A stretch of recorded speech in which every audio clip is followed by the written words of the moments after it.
Hi, ടീനേജേഴ്സിൽ mainly കണ്ടുവരുന്ന പ്രോബ്ലമാണ് acne. ഈ കേസിൽ നമ്മൾ ഏതൊക്കെ ഫുഡ്സ് ടോട്ടലി റിമൂവ് ചെയ്യണമെന്ന് നോക്കാം. ഫസ്റ്റ് വൺ, ഡയറി ഫുഡ്സ് ആയ മിൽക്ക്, ചീസ് എന്നിവയെല്ലാം റിമൂവ് ചെയ്യുന്നതാണ് ബെസ്റ്റ്. ബിക്കോസ് ഇവയെല്ലാം സ്കിന്നിൽ ഓയിൽ കൂട്ടുകയും ദർഫോർ വീണ്ടും ആക്നെ കൂടാനുള്ള ചാൻസ് കൂടുതലാണ്. Second one, sugary drinks, soft drinks, അതുപോലെ പാക്കേജിൽ വരുന്ന ജ്യൂസസ് എല്ലാം ഹൈ കണ്ടന്റ് ഷുഗർ ഉള്ളവയാണ്. സോ ഇവയെല്ലാം നമ്മുടെ ബോഡിയിലെ ഇൻഫ്ലമേഷൻ കൂട്ടുകയും സോ വീണ്ടും ആക്നെ കൂടാനുള്ള ചാൻസ് ഉണ്ടാവുന്നതാണ്. Third one is fast food. ഇപ്പോഴത്തെ mainly junk foods, pizza, burger, ഇവയെല്ലാം നമ്മുടെ ബോഡിയിലെ സെബം കൂട്ടുകയും അപ്പോൾ അത് വീണ്ടും പിമ്പിൾസ് കൂടാനുള്ള ചാൻസ് ഉണ്ടാവുകയും ചെയ്യുന്നതാണ്.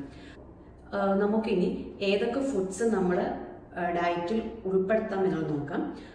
ഫസ്റ്റ് വൺ, വിറ്റാമിൻ എ ഉള്ള fruits, that is yellow coloured fruits എല്ലാം, പപ്പായ, മാംഗോ, പിന്നെ അതുപോലെ ക്യാരറ്റ്, ഇവയെല്ലാം നമ്മൾ ഫുഡിൽ ഉൾപ്പെടുത്താം.